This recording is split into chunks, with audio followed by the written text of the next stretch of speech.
Welcome back, guys, to Just a Bit Outside. I am your host, Braden Crowing, along with my co host, Nathan Keener. And this episode will be a little different because we are transitioning into our basketball portion of our podcast. So, as there's been no college football, new news over this past week, we will strictly talk about the NFL games of last week, go into this week, and then go into basketball. So, Nathan, we'll talk about the football games that happened. The Browns actually beat the Baltimore Ravens. Lamar Jackson left early for an injury, and the Browns squeaked out this one 24-22. Talk about that. Yep, once Lamar went out and Tyler Huntley came in, the offense did get more of a flow, more of a rhythm, but that was because at that point you were forced to be passing the ball. They got down 24-0 there. They got on the board before halftime there with 2 kicks, but still, it just wasn't very good from the start, and then once Lamar went out, sure, they got yards in that, but other than that, they got themselves back in the game. We're an onside kick away, which is just crazy. It's just crazy what happened in this game. Jarvis Landry receiving touchdown, or Austin Hooper another one, so that's where Baker's went. He did have a turnover. Speaking of Huntley, he had 270 yards on the day. He did have a touchdown. Did have 2 fumbles, though. Myles Garrett strip sack into the end zone, so that could be good down the road for him. But Rashad Bateman, my man, finally broke out, finally got the ball down the field. 7 catches for 103 on the day and 6 inches from a touchdown. They didn't go back and review it. They ended up giving that just right to the goal line there to Latavius Murray. Punched it in for the 1-yard run, but other than that, Browns defense looked good. Now they have all these issues with COVID like every other NFL team we'll talk about. But, yeah, Nick Chubb, 17 carries on the day. They're getting him back involved. Kareem Hunt went out with another injury, so that's a blow. But this is a blow to the Ravens' AFC North hopes in general, wouldn't you say? Yeah, I mean, I think this is one game that they wish they could have won, and I think that if Lamar Jackson was in the whole game, that the result might be different. But injuries are part of the game, and you can't take away what the Browns did, battling adversity all year and then coming out winning a hard-fought game. Moving on to San Francisco beating the Cincinnati Bengals by 3 points, 26-23. How did you feel about this game? Yep, very, very close. We went into overtime here. San Francisco got the touchdown, and after that, it's over. But credit to Cincy, they got it there. Joe Burrow, 2 touchdowns on the day. Joe Mixon, 18 carries for 58 yards. I thought he'd do a lot better in this game. Same with the last week against the Chargers. He's really kind of chilled off down the stretch here. Jeff Wilson, he was the lead back on the day for the 49ers. He had 56 yards. Deebo Samuel, he's doing it all once again. 8 carries for 37 yards and a touchdown. 1 catch for 22. But, man, George Kittle, 13 receptions on the day, 151, and that touchdown to win the game. Once he's healthy, it's hard to argue against Travis Kelce and what we've seen him do, but when George Kittle is healthy, that man is right there competing for that spot. He's just a force. He's a hard worker. He's built his body up very, very strong. It was a hard-fought game. Jimmy Garoppolo, 296 yards, 2 touchdowns on the day. He was sacked 5 times, as was Burrow, so both teams getting after the quarterback. T. Higgins, 114 receiving yards on the day. He's really getting it going. And they're just really getting him the ball. I mean, you look at Jamar Chase, he also had 5 receptions. At the start of the year, those numbers were really, really off. Chase was getting force-fed. Now you have Uzma getting 4 receptions as well with Tyler Boyd and Samaje Perine. They're spreading the ball around, getting their playmakers involved, and you can tell they're trying to sneak into the postseason with all these guys healthy. But it could be too little too late, especially with their stretch of games down the end of the season that we talked about last week. Yeah, Cincinnati's got hard-fought battles going into trying to make this postseason run. They're obviously in the hunt, but they're looking at a wild card. Going to Tampa Bay beating Buffalo 33-27. This was another hard-fought game. Talk to us about this. Yep, once again, we had another overtime game, and Tom Brady, he thrives and he wins in those situations. It's just, we've seen it so many times now. 363 yards on the day for him. Josh Allen, though, not too far behind with 308. He also had 109 yards on the ground, so they were really letting him run. Singletary and Breida only 7 carries on the day for them as compared to Allen's 12. They were just letting him run. They were really getting him on QB sweeps, quarterback draws, and it was working for him. Same with Leonard Fournette for the Buccaneers, 113 yards and a touchdown on the day. Brady also had a QB sneak in there, so can't forget about him, and he's just padding his case for some awards there at the end of the season.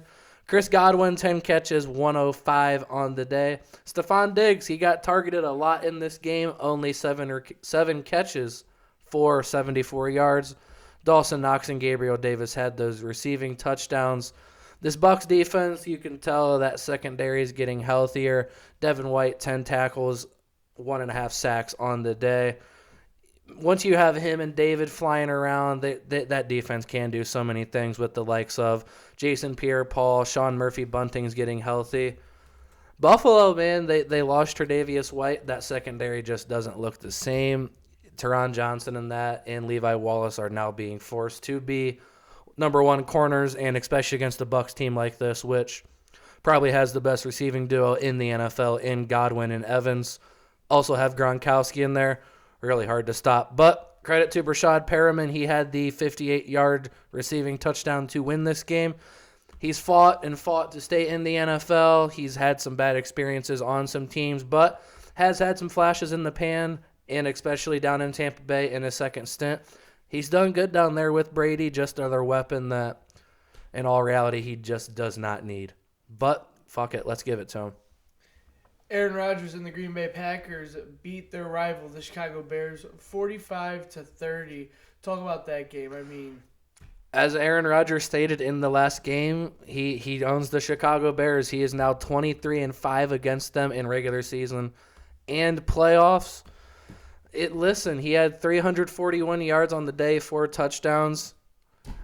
There's nothing you can really state like Aaron Rodgers really does own this team. Justin Fields did play. He fought the whole game, 2 touchdowns, 2 interceptions, 224 yards.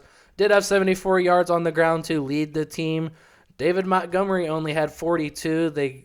That Packers defense we've seen in a lot of games this year. They've shut down a lot of big-time offenses. They shut down my Cardinals. A lot of teams have just had troubles against this defense. And then when you can have A.J. Dillon get 15 carries and Aaron Jones get 5, you can really just milk the game away. Devontae, he's just the target on for third down every single time. Alan Lazard, he does a lot in the blocking game that doesn't get talked about, but 6 receptions, 75 yards, and a touchdown on the day for him. He does a lot for the team that doesn't get noticed. You have guys around him like Marquez Valdez-Scantling that also get targets. You had Randall Cobb, but he's out with that core injury. Lazard's really going to be your light on down the stretch. Big dog Mercedes Lewis, Aaron Rodgers' guy, 51 yards on the day. He's stepping up in Robert Tonyan's absence. But, man, this Bears offense, you just can't really get anything going when your leading receivers have 1 catch and 2 catches on the day in Darnell Mooney and Allen Robinson. That's not good. David Montgomery led you in receiving with 6 catches, only 39 yards. But Damiere Byrd is their leading receiver for the game, 2 for 76, but he had a 54-yard touchdown catch. So this offense just isn't explosive, and it goes back to the problem we've talked about all year with Matt Nagy. These boys jumped out to a big lead. They had some good field position and took advantage of it. In the end, though, Aaron Rodgers, he's going to win at the end of the day. He had 24 points in the second half to their 3. So real big second half for him, big second half for that Packers defense, and Aaron Rodgers, owner of the Chicago Bears. Simple as that. Last game to talk about, our Monday night football game. The Rams beat the Cardinals 30-27. Cardinals got that last second or last possession onside kick, but couldn't punch in for overtime. Talk about that game. Yeah, on the broadcast, you and I have talked about it. They were saying, you should have kicked the field goal early to get more time for that last drive. That's a big what if. You need the touchdown anyway. You're fighting to get that. They finally got that touchdown. They got they didn't get the touchdown. They kicked the field goal in the end. They got the onside kick, which once DeAndre Hopkins dropped the big fourth down conversion, which I'm sure you've seen on social media, I didn't really have much hope. In the end, they were right there, though. That Rams defense, I have not been high on that pass rush as Von Miller and that have been absent, but they came in with a really good game plan.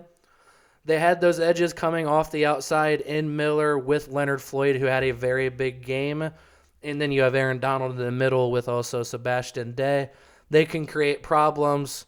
Yes, Kyler Murray's not 6 foot. I don't know what his real height is, but if I'm being honest, it's probably not even around 5'10". So, yes, he's had balls batted down, but shit, we saw Josh Allen have balls batted down. He's 6'6". Like, this NFL, you talked about it. You don't want to see guys batting balls because it's not fun. You didn't see that in the old days. These guys, these defensive linemen are just that caliber of athletes now. They can time that up. Leonard Floyd talked about him, 8 tackles on the day, 1 quarterback hit, and he did have that interception. He's just a force. They really do have speed with him off the edge, Von Miller. They've got the smarts with him. He's getting up the field, keeping Kyler in that pocket. He couldn't get out, do much. Talked about the pick he threw to Floyd. He did throw another one. No touchdowns on the day for him, but 383 yards. He was fighting once again, though. Those yards, I've always said, when your team is down, you're getting junk yards from coming back. Those 383 yards, yes, he was moving the ball, but that's not the tail of the game. The tail of the game is this Rams team came in and won against this Cardinals team at home, which is now 3-3. Saw them lose to the Packers, also the Panthers. And for the playoff stretch, I know the Buccaneers are undefeated at home. You know the Packers have a big advantage at Lambeau. The Cardinals team, though, is good on the road compared to at home. I would love to see for the road. I mean, if that's what it takes to win the Super Bowl and get there and really fight to compete, I'll go play some road games. They're not going to like it as, they're a team from the desert, team in the dome. You'd think they have this soft attitude, but you got guys like James Conner. They've been in environments in Pittsburgh that, it's cold, it's shitty. Chandler Jones has been up in New England. But, man, DeAndre Hopkins now went down with another injury. Second of the year where he's missed big time, but let's not get it mixed. He's only missed 2 games in the regular season in his career up to this year.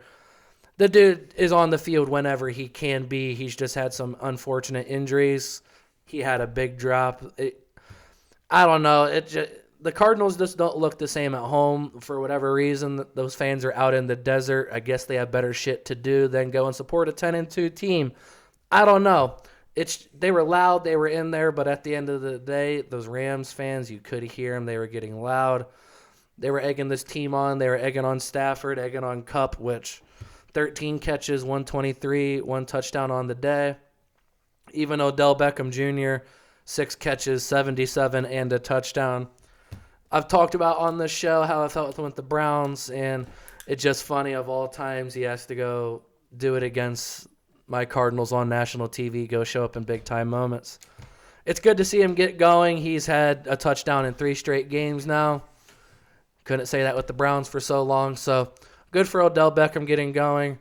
At the end of the day, the Cardinals team needed to show up on a primetime game. They did not. They've lost their last 4 on primetime, which once again, if you're thinking about for the postseason, most of them games are on primetime. Not good at home, not good on primetime. Cardinals got to figure some things out if they have aspirations that we all know they have for the Super Bowl. Moving on to our next subject, we have a head coach firing in the NFL that was rather predicted to be in the future, but not foreseen to be this soon. So I'm just going to walk you through. The coach we were talking about is Urban Meyer from the Jacksonville Jaguars, and I'm just going to walk you through Urban Meyer's tenure as a Jaguars coach. So on January 14th, 2021, Urban Meyer was hired to be the head coach of the Jacksonville Jaguars. He was also fined on July 1st, 2021, $100,000 by the NFL for violating practice rules during the organized team activities. And around this time is when a lot of controversy sparked up if Urban was the right fit, if Urban can be an NFL coach. But on September 12th, 2021, Urban Meyer lost his first NFL regular season head coaching debut to the Houston Texans by a score of 20-37. In October, he was publicly reprimanded by the Jaguars owner for his behavior seen on social media videos that occurred in a Columbus area bar restaurant. Urban Meyer got caught grinding with a girl in a bar with a young woman who was not his wife and appeared to be groping the woman. The events took place a day after the loss of the Cincinnati Bengals dropped the Jaguars to an 0-4 record to start the season. Which was a heartbreaking loss. That was a Thursday night game. They were 3 points away from winning that game. It was a heartbreaking loss. Didn't fly back on the team playing. A lot of questions arose. The end of the day, a lot of things happened. He apologized to the team and personnel after this action. Meyer earned his first career win as an NFL head coach on October 17th against the Miami Dolphins by a score of 23-20. On November 7th, Meyer and the Jaguars defeated the heavily favored Buffalo Bills by a score of 9-6. Towards the end of the 2021 season, reports surfaced that Jaguars players and coaches were being critical of Urban Meyer's treatment of them, to which the team responded with just questions of if Urban Meyer was going to stick with a job. And then this just happened this week. Further controversy erupted on December 15th after former Jaguars kicker Josh Lambo publicly accused Meyer of physical abuse, claiming Meyer repeatedly kicked Lambo's leg during warm-ups prior to the team's final preseason game, while also suggesting he would get away with it due to being the, quote, head ball coach.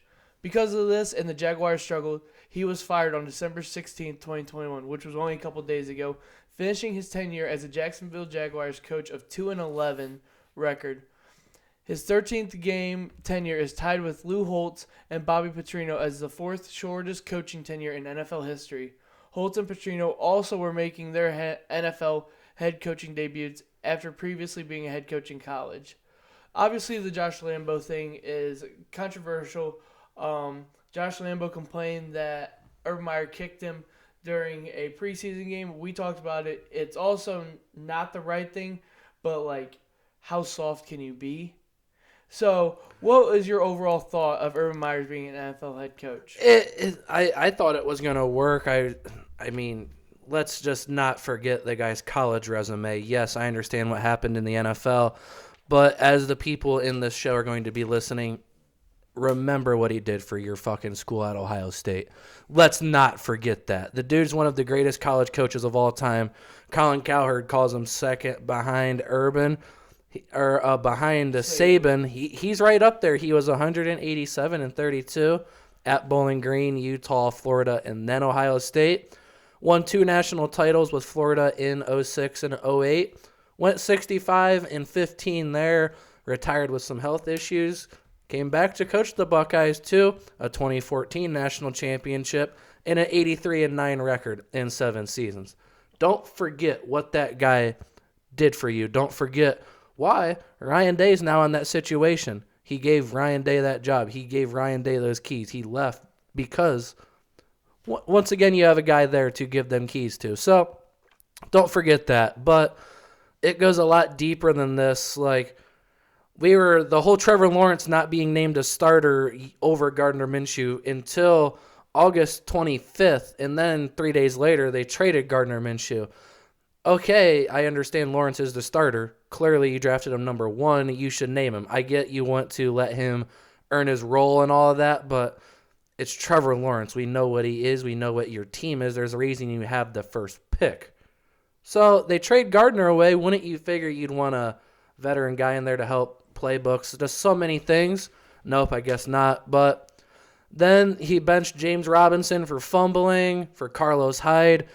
Apparently says he doesn't control the running back rotation. You also have the Marvin Jones argument that he stormed out and all of that. Just a lot of things that did truly go wrong. And, I mean, yeah, if we're being honest, this is probably the worst head coach of NFL history. But at the end of the day, I'm a college fan. A lot of people are college fans. We need to remember what Urban Meyer is, who Urban Meyer is.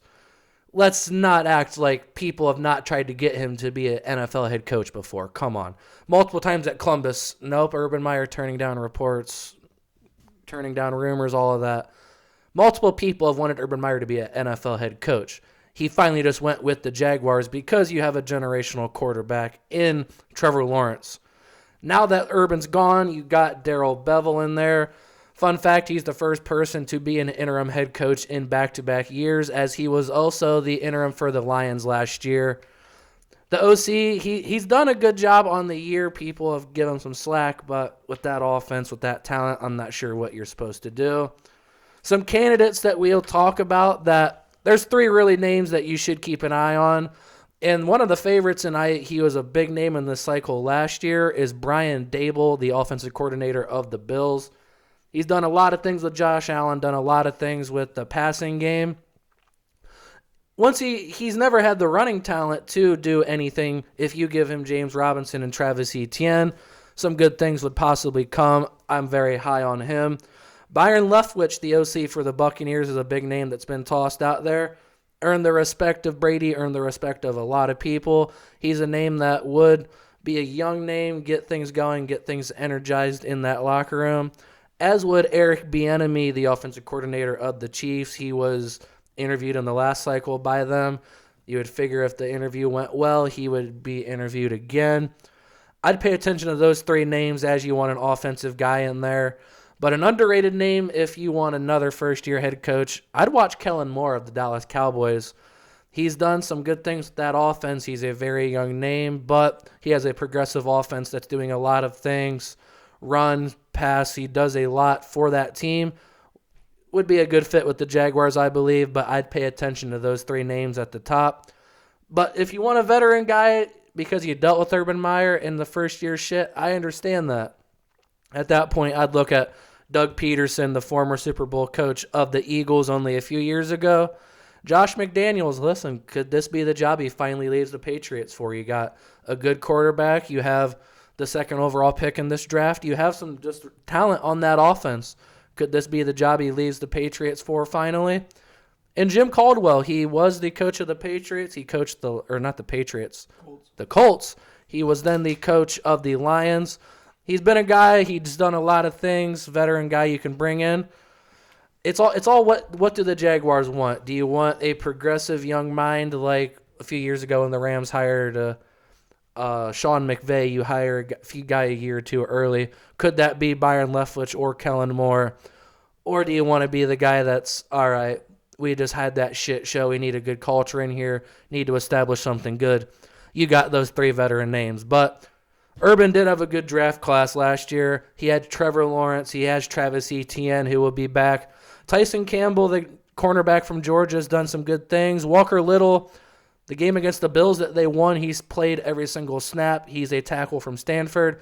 Safety Andre Cisco from Syracuse was, looking back at mock drafts for the start of the college football year, before the NFL draft, like months in advance, this man was a first-round pick.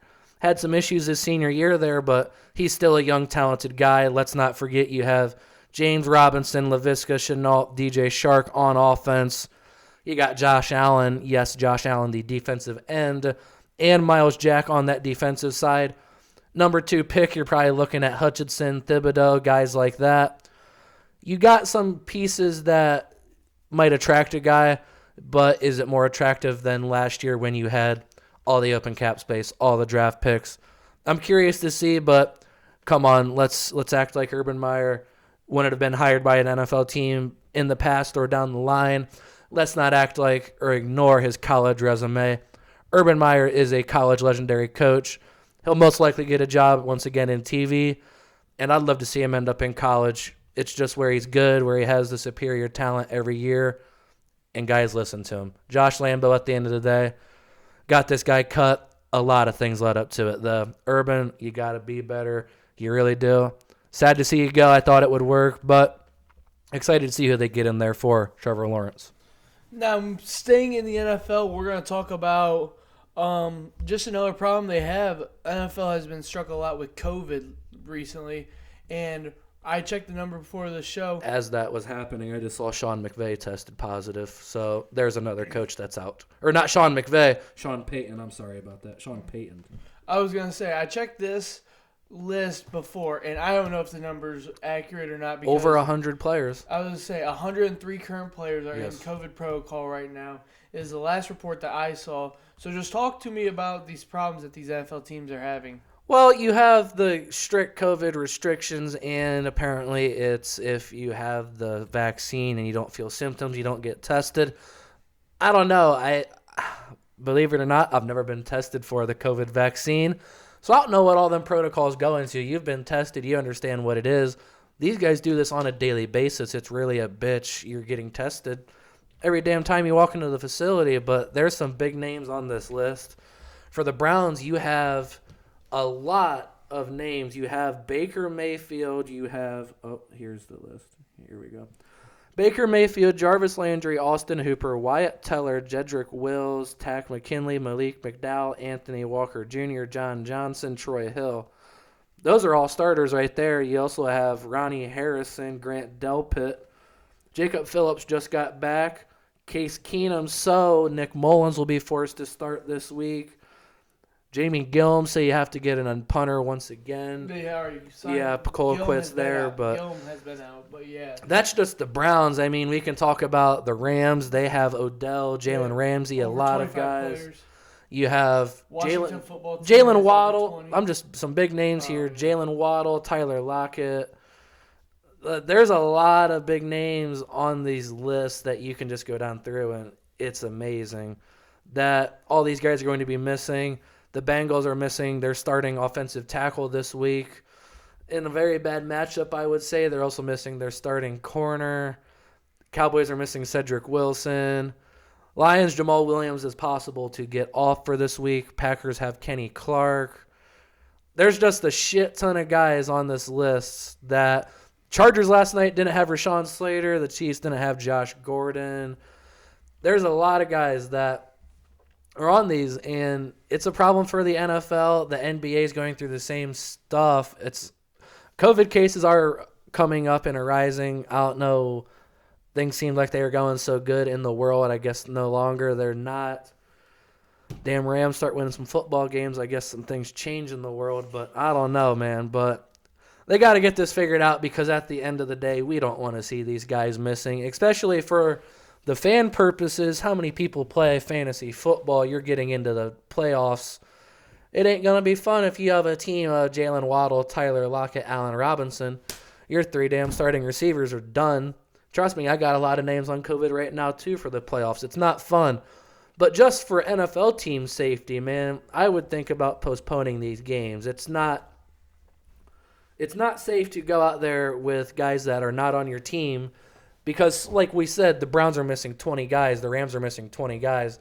Your practice squad doesn't have enough guys to fill that, so you're signing guys off the street or going in there with less guys. Just it doesn't seem safe. It seems like a lot of injuries could happen.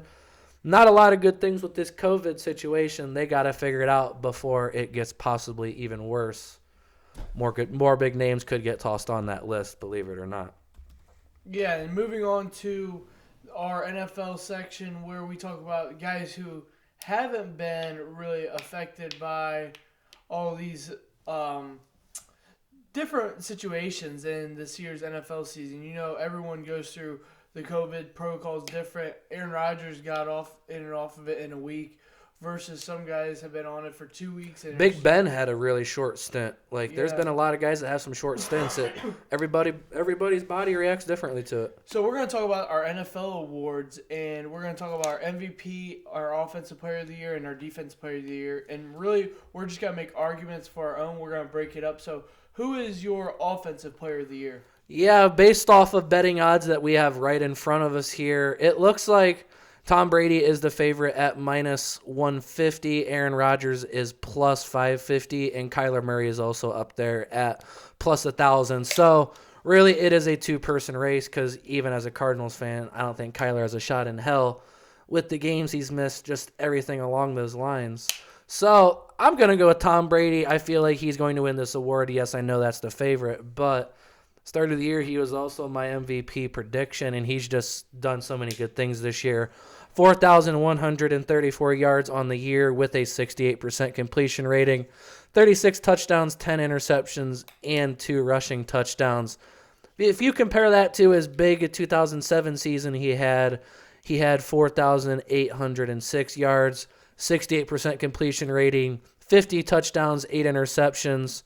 In 2011, of his all-time highs for passing yards was 5,235, but he only had 39 touchdowns in that year.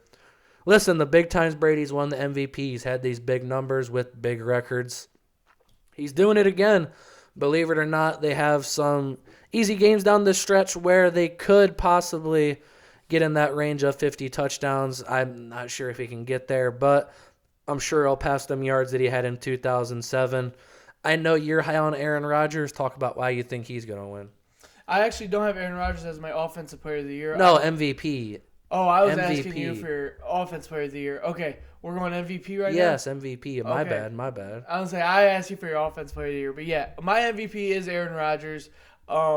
He has 27 touchdowns and 4 interceptions. So, I mean, that ratio, it speaks for itself. But if you look at their stats side by side, which I'm going to do here, talked about Brady's 4,134, Rodgers only 3,219. Yeah. Similar completion percentages with 68 and 67, 36 touchdowns to 20 interceptions, or 27 touchdowns. Big numbers here. It's just a matter of what's Aaron Rodgers done for your team. We understand they run the ball a lot more with Aaron Jones, A.J. Dillon. He's also missed a few games, but it seems like it's only a two-person race at this point. And I also feel like Aaron Rodgers not on it is you saw how bad the Green Bay Packers were without Aaron Rodgers versus I think that the Buccaneers have enough weapons. Stop. What? Put in Blaine Gabbert. What is he going to do? No, I'm not saying backup quarterback. That's I'm the point, saying, though. I'm saying the weapons that Tom Brady has compared to Aaron Jones and Devontae Adams. You know, you got Godwin, Evans, Gronk, Fournette. I mean, I feel like Tom So Brady Blaine has Gabbert's more- going to be more effective because he has better weapons around him, essentially, No. is what you're saying. Rather than a Or- quarterback who can turn around and hand it off to running backs. I'm sorry, that's not right. No, I just think that Tom Brady has more of an arsenal package for the path to be easier to a Super Bowl title. I feel like Tom Brady more realistically can win the Super Bowl over Aaron Rodgers this year. But that's just my MVP case. Moving on to your offensive player of the year. Who do you have for that? Yeah, this is, once again, a two-person race, as these odds are Cooper Kupp plus 125 and Jonathan Taylor at plus 150. There's only been 2 quarterbacks to win this award over the last 6 years, so this really does go to the best non-offensive player, best non-quarterback, which I like. It's giving them something deserving. But I'm going to go with most likely the NFL's leading rusher on the end of the season, Jonathan Taylor. 241 carries on the year, 1,348 yards, 16 touchdowns as well. He also has 36 catches, 336 yards, and 2 touchdowns. He's done a lot for that team. He's carried the load for them. He's got some big games down the stretch, though, with the Titans, with the Colts. He's got some things to prove. Cooper Kupp, the other name, he has 113 catches on the year, 1,489 passing yards, and 12 touchdowns. But at the end of the day, you're only doing so much for your team. Jonathan Taylor's doing it both ways. What do you see? Yeah, I got Jonathan Taylor too. You already listed his stats down, averaging 5.6 yards a rush and then 16 touchdowns in 13 games. He's hit his rushing prop 7 out of 13 games this year. He's at a touchdown in 10. Done a lot of things this year. Yeah, a lot. touchdown in 10 straight games. So these are records that, people don't do often. So We've seen Derrick Henry get it a lot for leading the league in rushing. Jonathan Taylor's going to do that. The only person that's really close is Joe Mixon, and he's still got 200-some yards on him. So Jonathan Taylor got a comfortable lead there. Apparently, the Las Vegas odds do not think so, as Kupp is the favorite. We're going to go with our choice, though, in the underdog. What about Defensive Player of the Year? I got Michael Parsons of the Dallas Cowboys. He's a rookie, so he only has 13 games in his career. But the 13 games he does play this year, he has 57 solo tackles and 12 sacks. And I think that's a big number when we talk about tackles, is he has a lot more solo tackles and solo assisted tackles than, T.J. Watt and Myles Garrett. The sack numbers are about the same, and then all the other, little strip force fumbles and stuff like that. But being a rookie and doing this is just something impressive. Also has 3 forced fumbles on the year, 17 tackles for losses, and those 12 sacks he's sacked the guys for 115 yards, which is top in the league. Talking about the Vegas odds, what they think, Miles Garrett's the favorite at plus 300, as TJ Watt is also there at plus 300. Parsons is plus 400, so not far behind.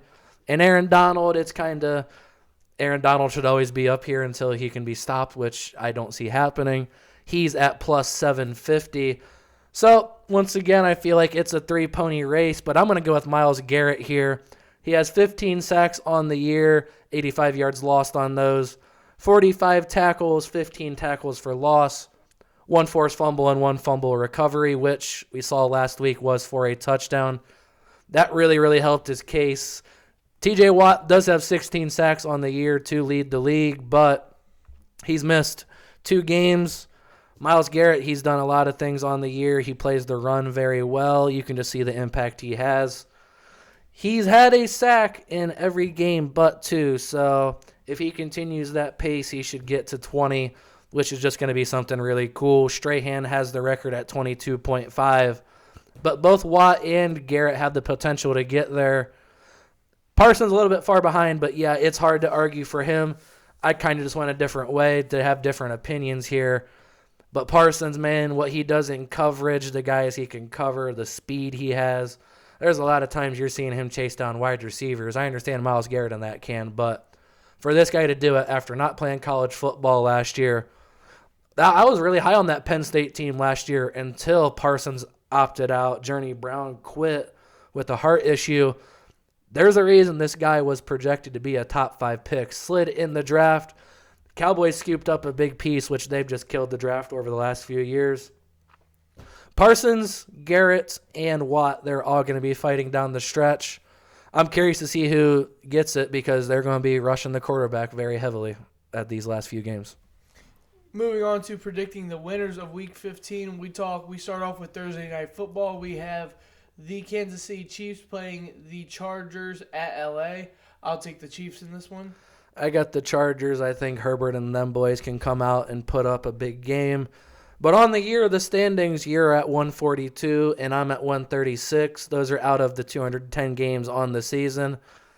You just keep stretching out this lead week by week. It seems like you just get one over me each week, so credit to you. But, yep, you are 6 ahead of me with, what do we have here, 3-4 weeks left? Yeah. Going to be right down to the end. The Las Vegas Raiders, the Las Vegas Raiders play Saturday at 4:30 against the Cleveland Browns. I'll take the Raiders in this one. I got the Browns. Listen, I know Nick Mullen starting. I know Nick Mullen just got in the building, but I've seen Nick Mullen play really good in San Francisco. He's had the Kyle Shanahan tutelage. It's more about Nick Chubb in this game. I feel like Nick Chubb at the end of the day is going to be better than Josh Jacobs.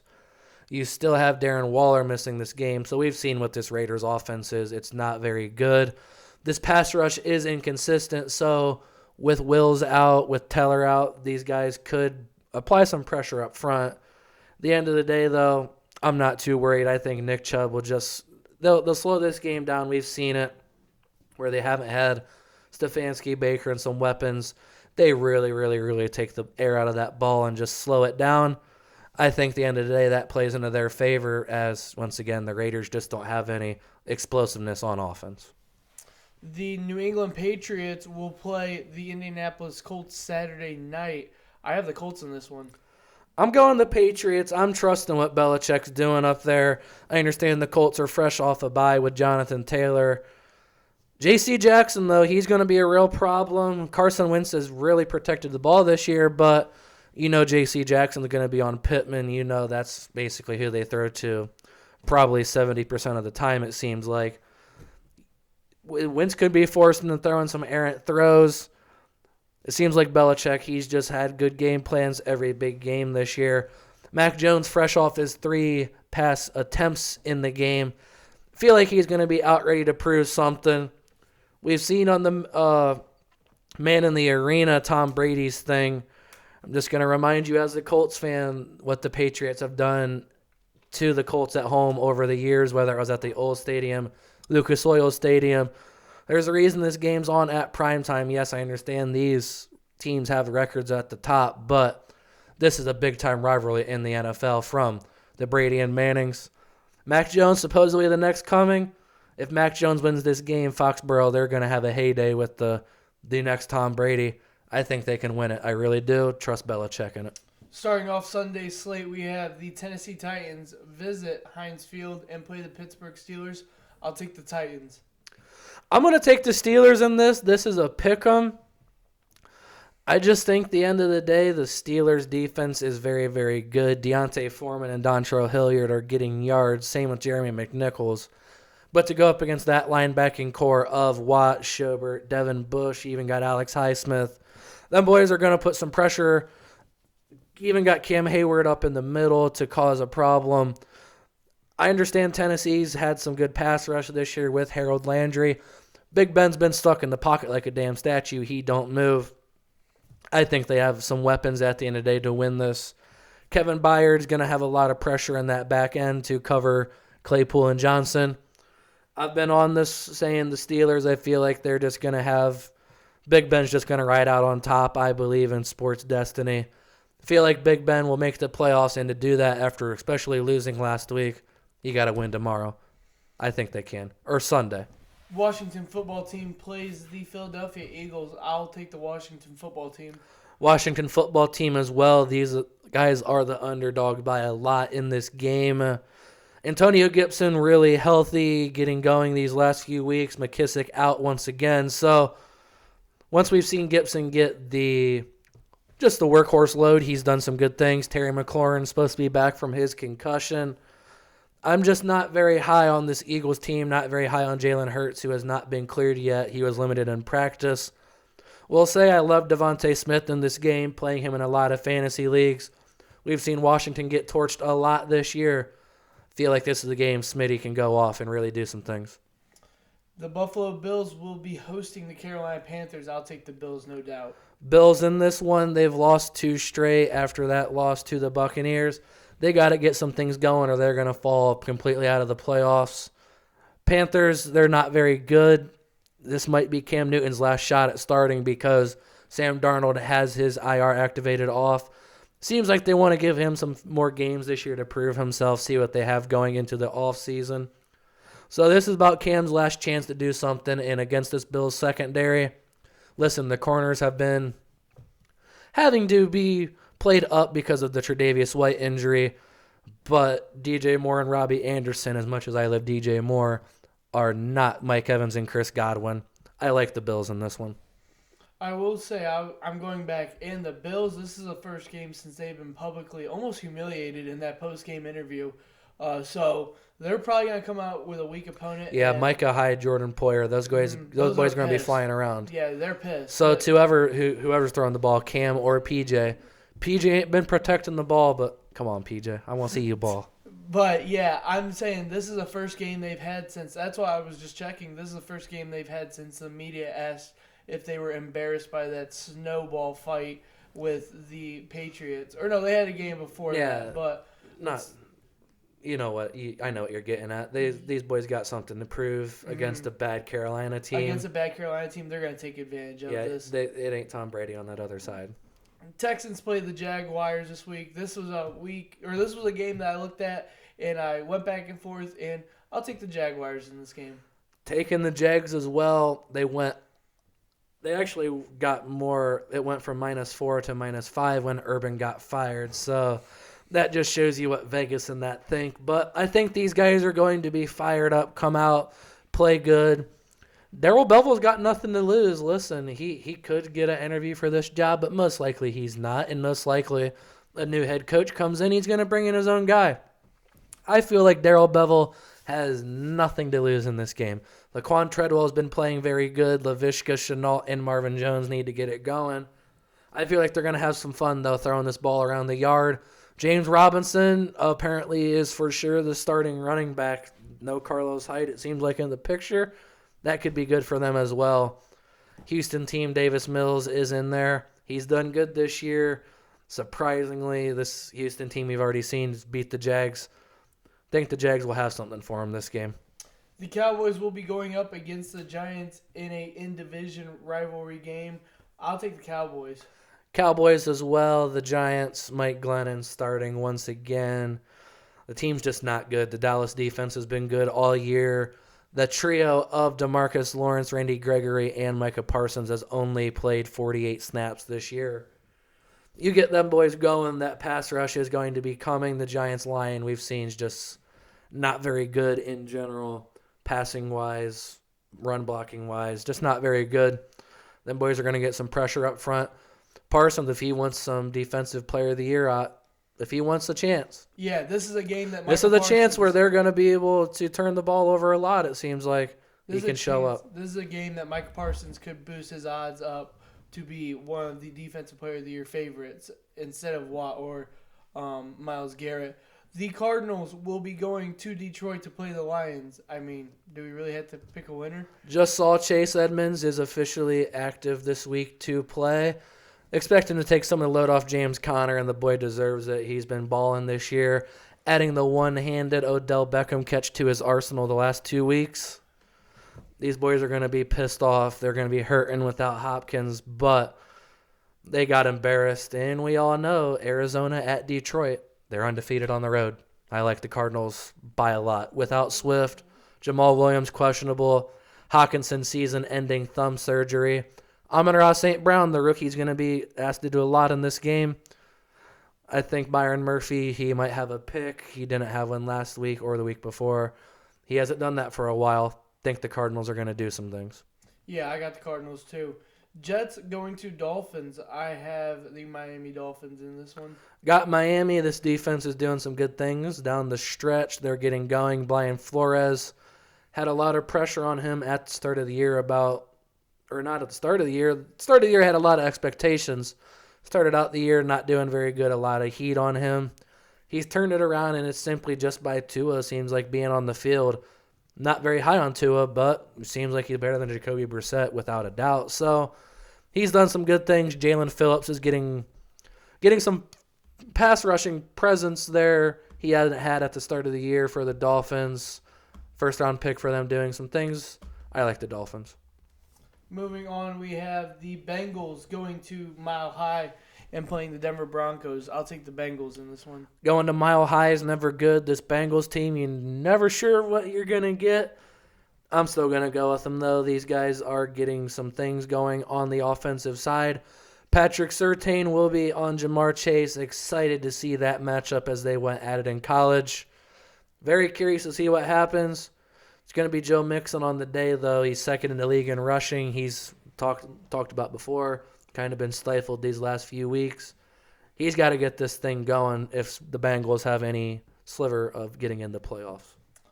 The Falcons play San Francisco 49ers. I'll take San Fran in this game. Got San Francisco. Jimmy Garoppolo playing very well. Atlanta, I've picked against them, it seems like, every game this year. I'm not very high on them. I'm not very high on what they have going there. Arthur Smith was a good hire, but he just doesn't have a lot to go to there.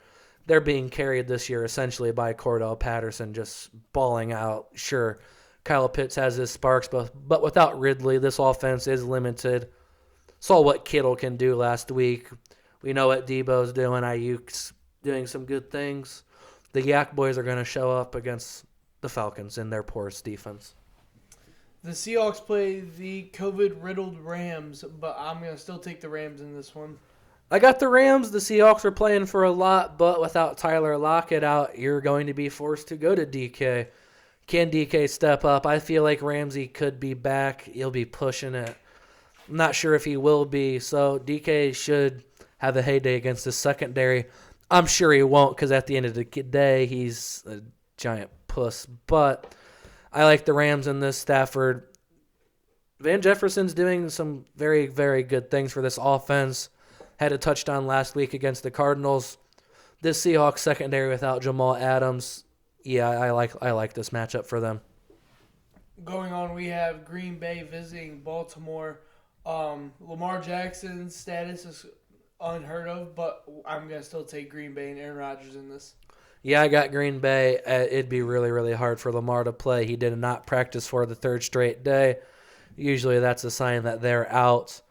I would love to rave about Rashad Bateman here, but if Jair Alexander's back against this team like it's expected, you got Jair out on Marquise Brown, so now you have the rookie Eric Stokes on Bateman. Stokes has done some good things this year, great over-the-top speed. Huntley, I think, will get some looks for him this week, but not sure how much you're going to have time to throw against this Green Bay pass rush. I got the Packers and Aaron Rodgers. The Saints play the Buccaneers on Sunday Night Football. I'm going to take the Buccaneers. Got the Bucks. Not much to say other than that. This team's doing very, very good. Second seed in the NFC. They're playing for more than that this year, though. New Orleans have already beat them once this year. I think they'll do it again. Monday Night Football, we have the Minnesota Vikings play the Chicago Bears. Interesting stat, Kirk Cousins is 1-9 on primetime games. I don't care. I will still take the Vikings. Yeah, it's not even just a Kirk Cousins supporter here as a Vikings fan, but the dude in the big-time games, there's a reason it's called prime time. You're playing a good team. Like the Cardinals played the Rams. The Cardinals have played a lot of teams on prime time and lost. All right, whatever, bro. You're playing on prime time. Everyone's seeing it. Whatever.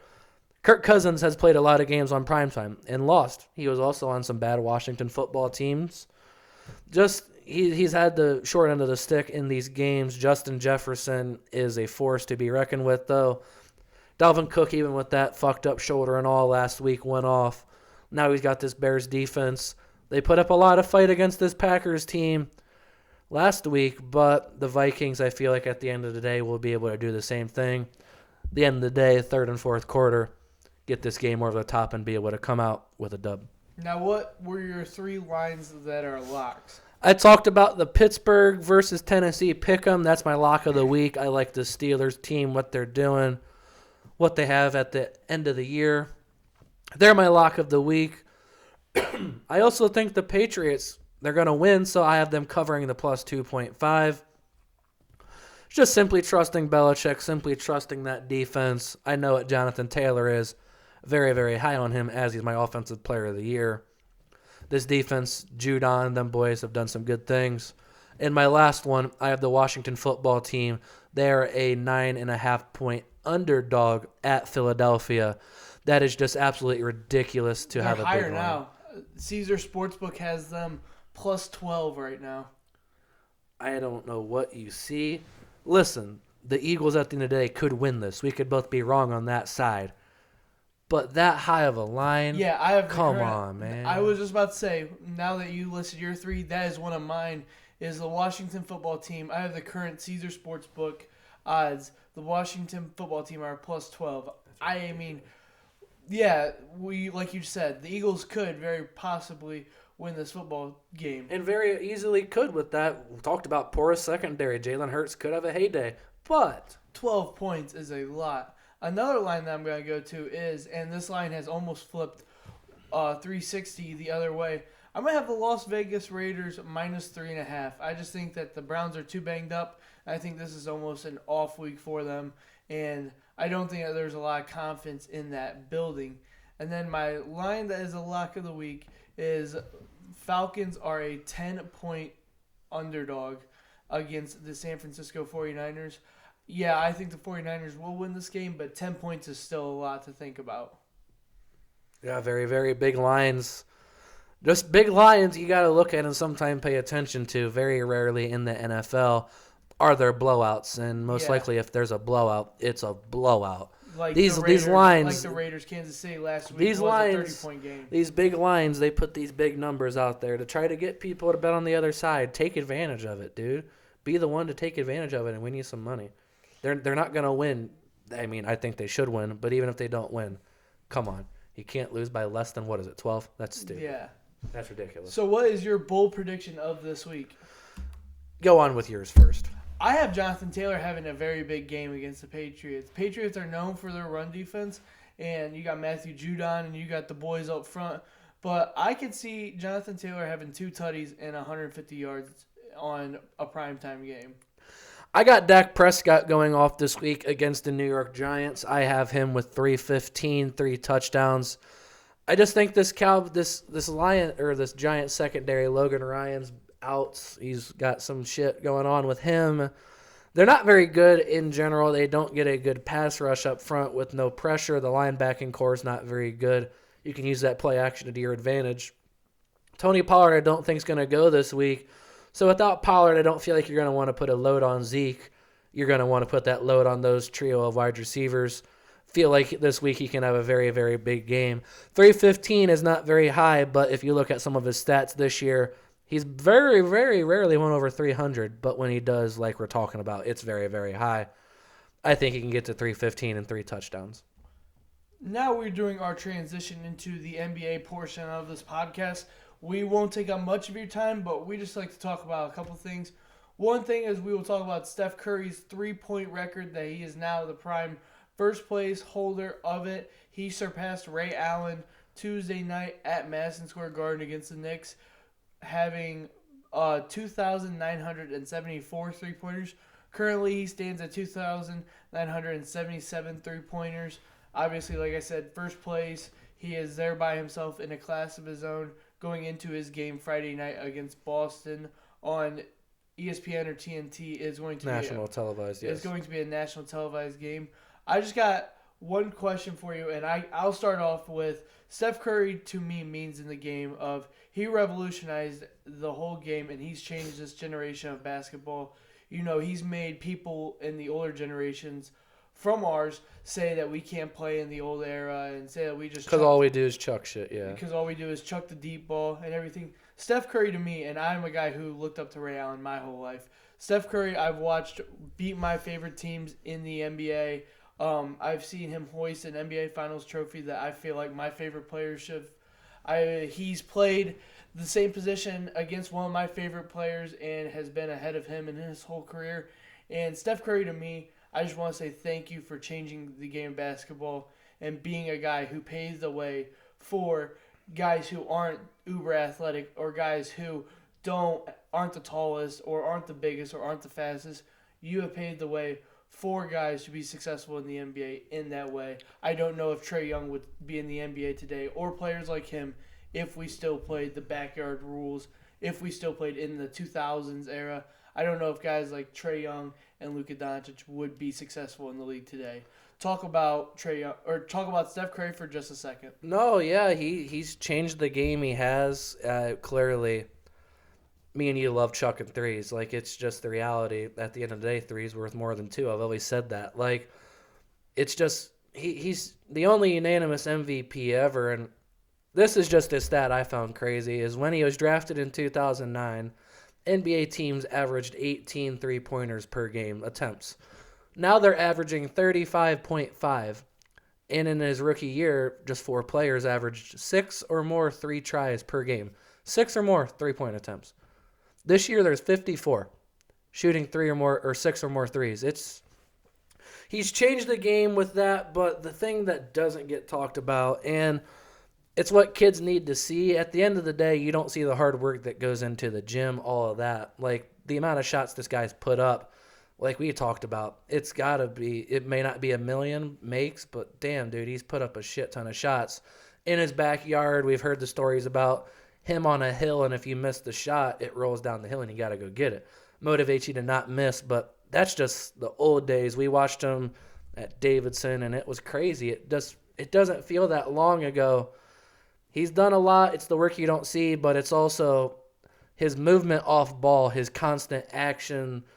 The way the Warriors run that offense is strictly for him. It's crazy to see some of the things he's done, like he broke Allen's record in 511 fewer games. It took Ray Allen 1,300 games to get to that. It took Steph 789 to get to it. It's stupid. He needs 23 more for 3,000. And just the last one I'll leave is, across his 11 seasons in the league, he has 5,739 three-point attempts. That adds out to 43.5%. It's the best three-point percentage, though, of any NBA player that has attempted at least 1,652. Think about that. The only players that are more accurate from three have taken 4,000 less attempts. 4,000 less, man. He's done some wicked shit. He had a 157-day streak of threes in a game. His current streak is at 152, so it seems like he'll break it. The only other person closest to that is Kyle Korver at 127. The dude's changed the game for the better, and I feel like it's only going to get better down the line. Like we've talked about, I think he's going to push this thing clearly past 5,000, possibly 55, 57, with how long he's going to play, with how his game's going to transition into the older stages of off-ball shooting, just a corner guy where we've seen a lot of shots made. Yeah, we know he has the range, but you give Steph Curry a corner three, that's almost damn automatic. That's what my follow-up question was. Do you think in our lifetime we will ever see someone break this record? It'll be very, very hard. And as crazy as it is, I think if someone's going to break this record, the last name's going to be Curry. Like this is deeper than Steph. This is Dell. This is his mom also being an athlete. This is the genes there. And they also went down to Seth.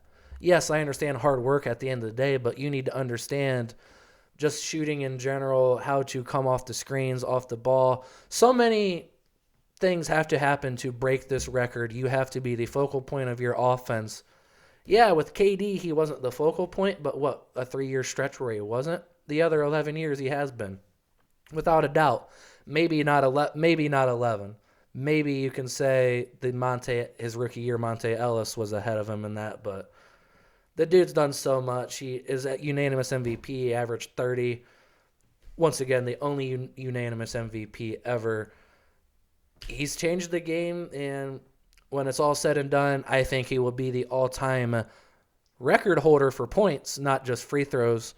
And at that point, you got to talk about GOAT conversation.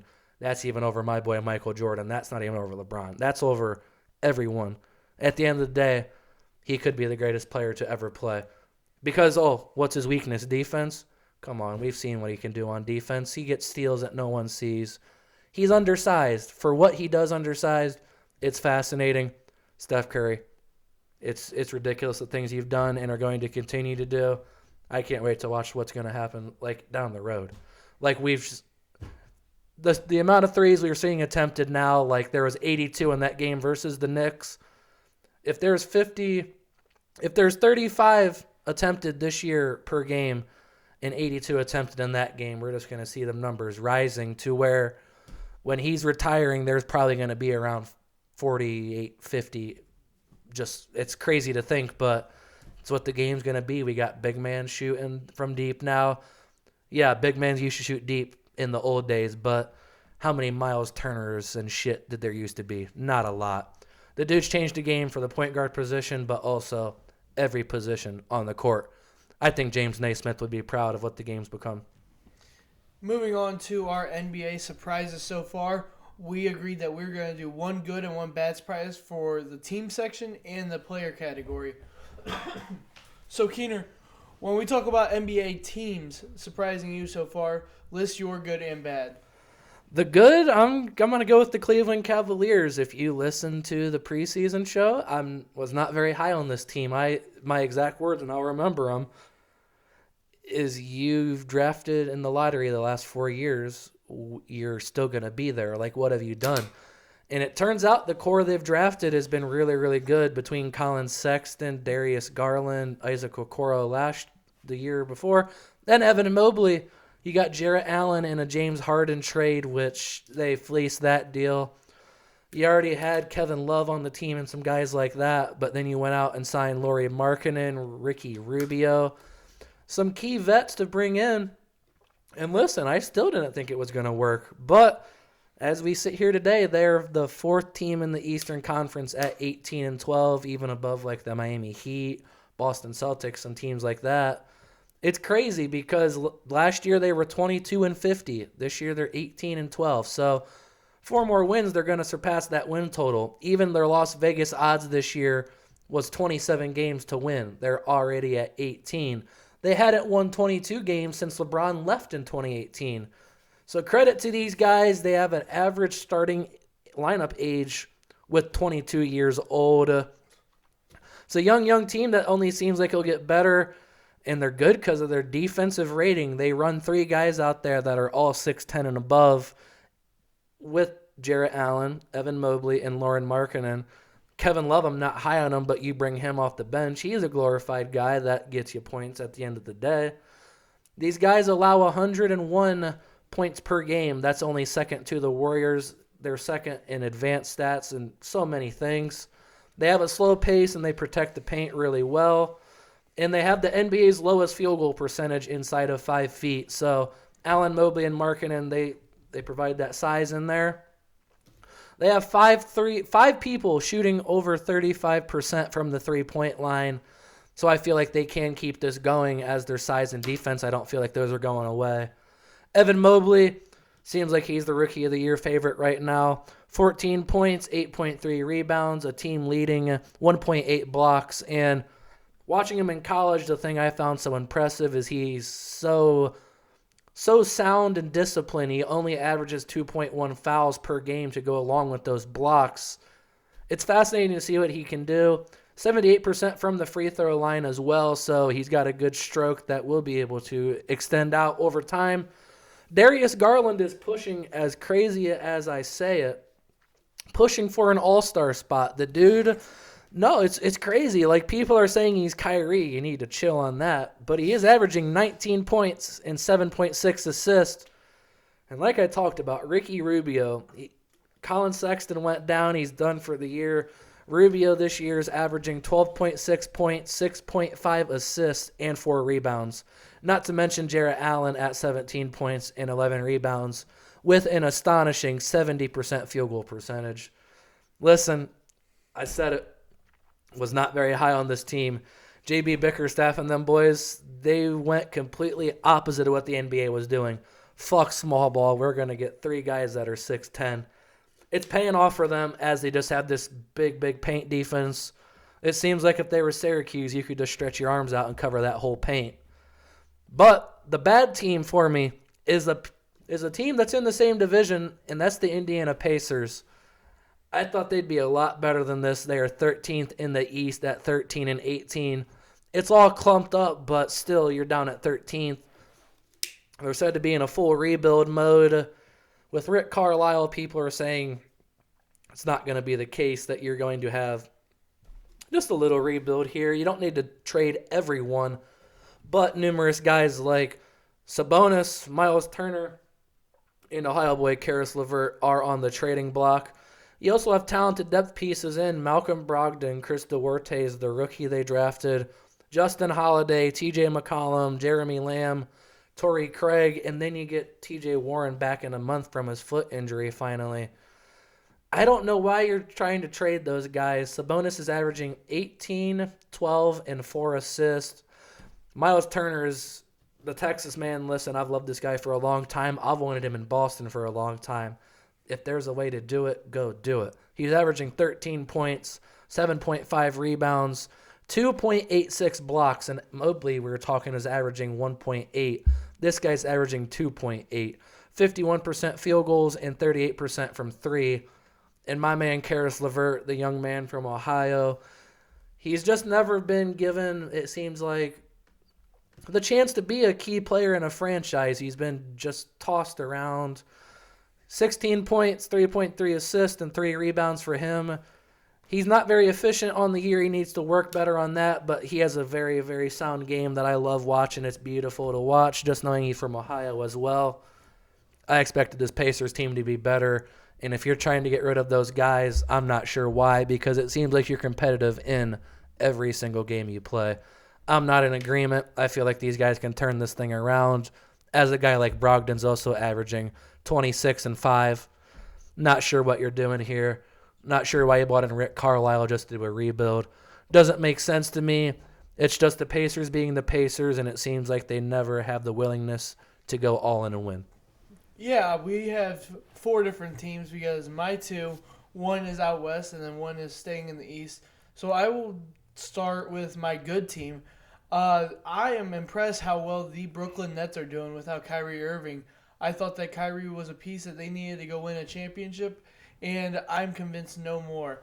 I think that KD and James Harden, with how they're playing and their sporting cast, that they are championship contenders, and I wouldn't be shocked if they win this whole thing without Kyrie Irving. I thought Kyrie would have a way more of an impact this season, sitting out due to COVID-19 vaccine requirements in Brooklyn, and I am shocked how well that you know who KD is. I mean, KD is KD.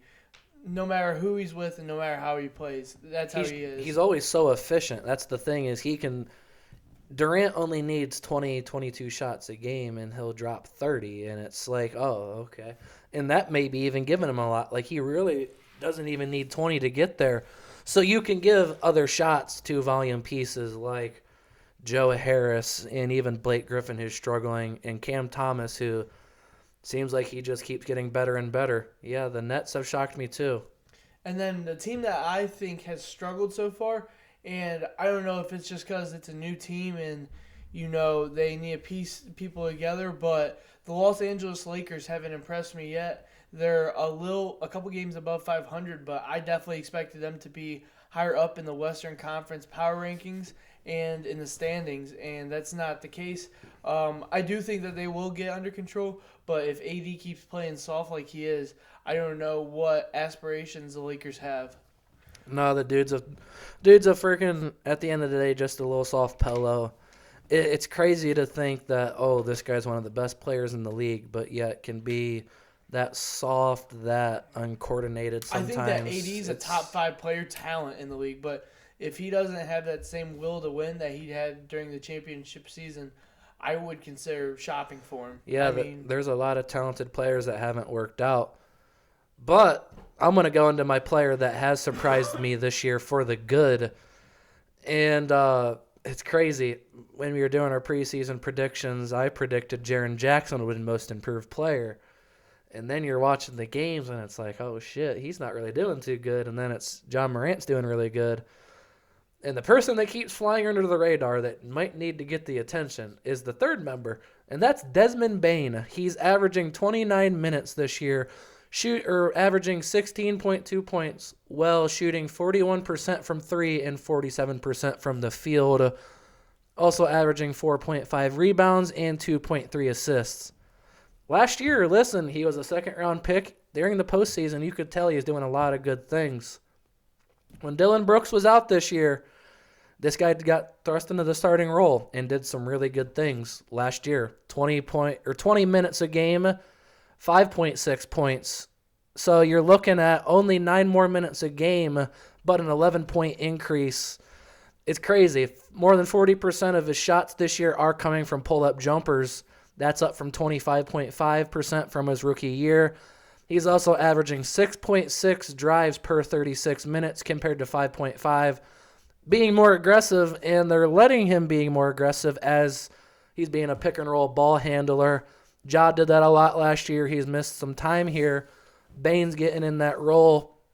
1.19 points per possession in pick-and-roll as the ball handler. That is 4th in the league. So you think about all the ball handlers we have, all the point guards that come off screens and should get buckets. Desmond Bane is 4th in this league. Done a lot of big things. The Grizzlies are 4th in the West for a reason without Ja for, 10, 11 games here. It sucked, and really I haven't turned the games on, so I was shocked to see how good his stats are. Desmond Bane, done a lot of good things, and I feel like they'll only get better as the year goes on. The player that's really disappointed me, and I expected a lot more from him. I know who he was as a high school player. I know who he was supposed to be as a college player. I'll leave it at that. That's the man that got a 5-year, $172 million contract this offseason, Michael Porter Jr. He only played 9 games this year, had another back surgery that he dealt with in college. In those 9 games, he only averaged 9.9 points, 6.6 rebounds, and 1.9 assists, while shooting only 36% from the field and 21% from the field goal line. Even you at the start of the year were saying he needs to step up. You're expecting a big jump from him, a big leap from him. Without Jamal Murray, Nikola Jokic needs a second star. And even when he was on the court, he looked anything but that. It's not looked like a good decision to give him that deal, not just with the back surgery, but just his play on the court. Oh, it's weird. No one else averaged 15 or more points per game while shooting 60% on twos and 40% on threes last year. Now we're talking at those numbers being at 36 and 21, both down 20%. Not very good on the year. There's a reason the Nuggets are down at the bottom of that Western Conference, even with Jokic's ridiculous pace he's on. It's because a young man like this they expected a lot from, had the faith to give him a big-time deal. It's not worked out in their favor, and it doesn't seem like he'll be back this year. What do you think about the players that have surprised you?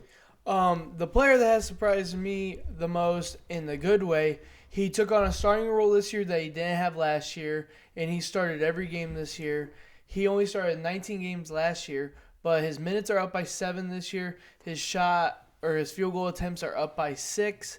I mean, all of his stats across the board are improving. He has improved by 8 points, and his total rebounds have improved by almost 2. So I'm going to talk about Miles Bridges of the Charlotte Hornets. I mean, this guy has put on a very good fourth year in his league.